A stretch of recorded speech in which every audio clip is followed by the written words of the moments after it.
भारतामध्ये गांजावर बंदी आहे तरी पण लोक गांजा विकायले। बाबा तुम्हाला भेटायलेच पैसे 2 नंबरने, पण इथं आमचे डोके पिकून गेले ना भाड्यांनो। एवढा कडक कुठून आणून विकायले? ह्या आबाग्याला जो गांजा विकतो त्याला मी हात जोडून विनंती करतो, याला तेवढं गांजा देऊ नको। हा जेवढा विकत घेतो तेवढे लागणारे पैसे मी तुला देतो। त्याच्याकडे जर पैसे नसले तर मी व्याजानं काढून तुला देतो, पण तेवढं गांजा देऊ नको त्याला। काल जेवण करत होतो, जेवण करत करत तेवढ्यात ह्या भाड्याचा व्हिडिओ आला माझ्या समोर। मला वाटलं खूप सिरियस बोलतोय हा, अचानक समजलं यो गांजाच्या नशेमध्ये बोलतोय। ह्याचं बोलणं ऐकून मला हसायला आलं आणि असा ठचका लागला, साला मरता मरता वाचलो। हे माझ्या पुढे ज्या दिवशी मला दिसल त्या दिवशी मी याला असा धरल, असे ह्याचे दोन्ही दाबल गाल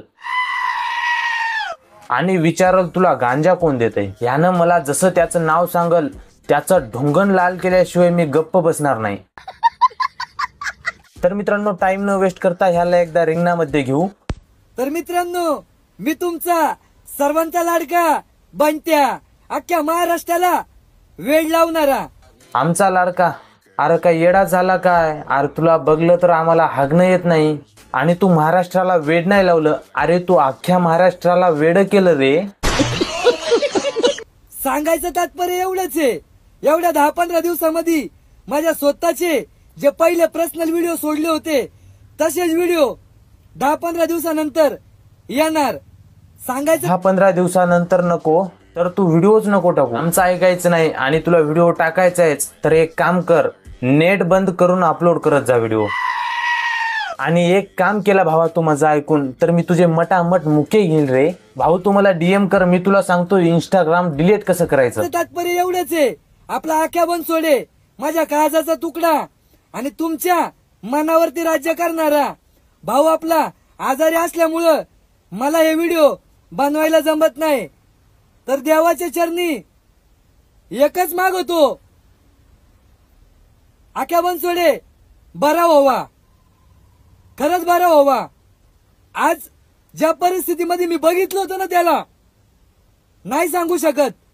त्याच्यावर व्हिडिओ काढून काय उपकार करायला का त्याच्यावर? अशी कशी परिस्थिती आहे जी नाही सांगू शकत तू? आम्हाला पण माहिती आहे ना त्याला खूप मारलं होतं, तो आयसीयू मध्ये खूप सिरियस होता। अशी दुसरी कोणती परिस्थिती आहे जी तू आम्हाला नाही सांगू शकत?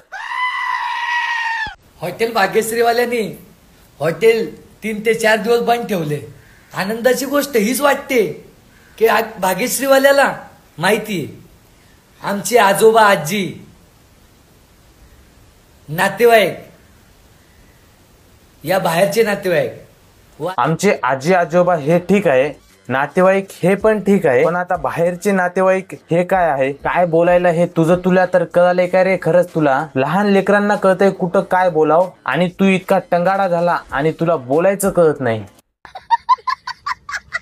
वारकरी चालत चाललेले पंढरपूरला, आषाढी एकादशी उद्या आहे, हॉटेल बंद ठेवलेले आणि त्याच्या हॉटेल समोरून हे सर्वजण जातात। तर ही 250 रुपयाची अनलिमिटेड थाळी आहे ना,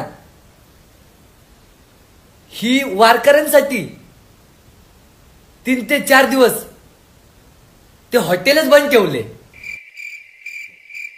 काय बोललं कळलं तुम्हाला? साला काय बोलणार होतं आणि काय बोललं हे काहीच कळलं नाही मला। खरंच तू जर शाळेत गेला असतास तर आम्हाला एवढं भोगावं लागलं नसतं रे भावा।